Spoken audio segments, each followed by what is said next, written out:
നശിച്ചു പോരുന്ന ഭൂമി ഇന്ന് സംഹാരുദ്രയായി താണ്ഡവമാടിയെങ്കിൽ അതിന് ഉത്തരവാദികൾ നമ്മൾ മനുഷ്യരാണ്. മനുഷ്യത്വമില്ലാത്ത മനുഷ്യരെ ചെയ്തികളാണ്.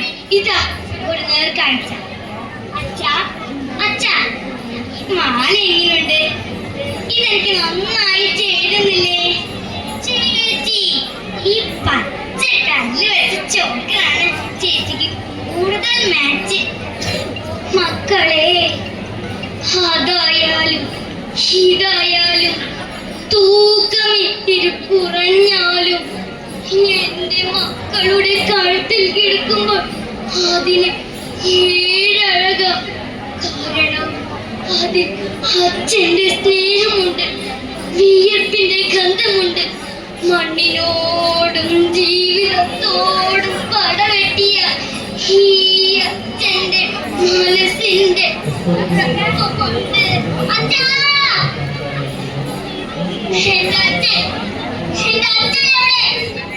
എനിക്ക് അച്ഛനില്ല,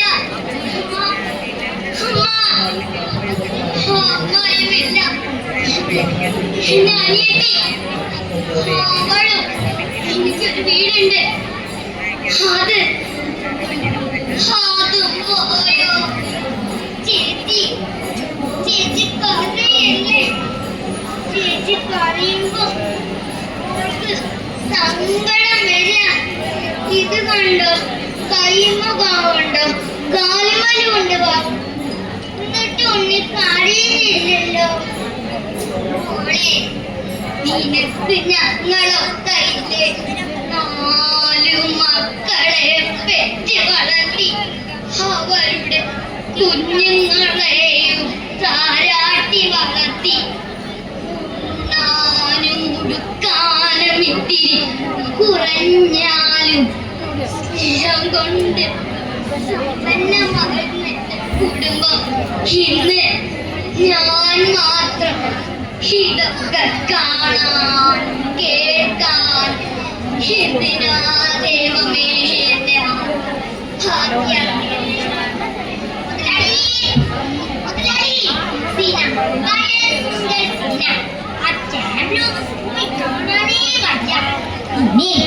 ഇപ്പോൾ വന്നതേ ഒന്നിനടുത്ത് സംസാരിക്കുന്നതാ കേട്ടു. അവർ വീരായി ചൂണ്ടുന്നത് അറിയുടെ നേർക്കാം താട്ടി ഊരണമെങ്കിൽ ഇപ്പൊ പറയണം. വണ്ടി എടുക്കടാ, നേരെ സൂപ്പർമാർക്കറ്റിലേക്ക് വിട്ടോ. അരിയും സാമാനങ്ങളും മാത്രമല്ല, പാലും മുട്ടയും പിന്നെ കൊച്ചുങ്ങൾ ഫോണ് കെട്ടിയെടുത്തു. മുതലാളി ഒന്ന് ചേർന്ന് നിക്കേ, ആ പട്ടിയൊന്ന് തുടക്കി. അങ്ങനെ തന്നെ കേട്ടവാനെ ഈ ദുരന്ത ഭൂമിയിലും വേണോടാ നിന്റെ ഒക്കെ പാമായിത്തം. ഒരു ഫോണും എന്നില്ലാത്ത ഈ ചീഞ്ഞ നാക്കുമുണ്ടെങ്കിൽ പെറ്റ തലവരെ നീ വെച്ച് കാശുണ്ടാവും.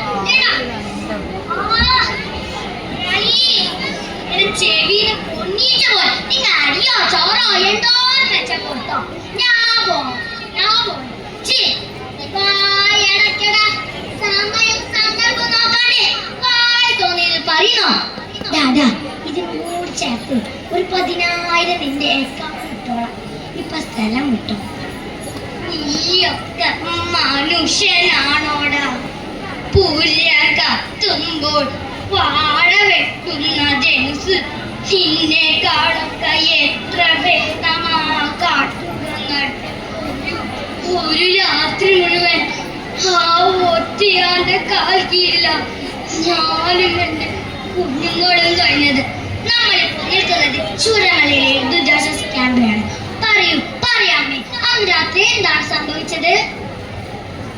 അരി കൊമ്പനെന്നും ചക്ക കൊമ്പനെന്നും പേടിയോടെ മാത്രമേ നമ്മൾ ജീവികളെ വിളിച്ച് കേട്ടിട്ടുള്ളൂ.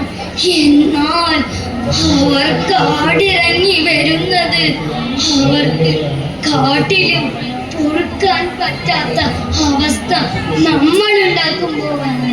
മനുഷ്യന് മണ്ണിനോടും പണത്തിനോടുമുള്ള ആർത്തി കൂടുമ്പോഴാണ് മനുഷ്യൻ ഭൂമിയുടേതാണ്, ഭൂമി മനുഷ്യന്റേതല്ല എന്ന വിചാരത്തോടെ ജീവിക്കൂ.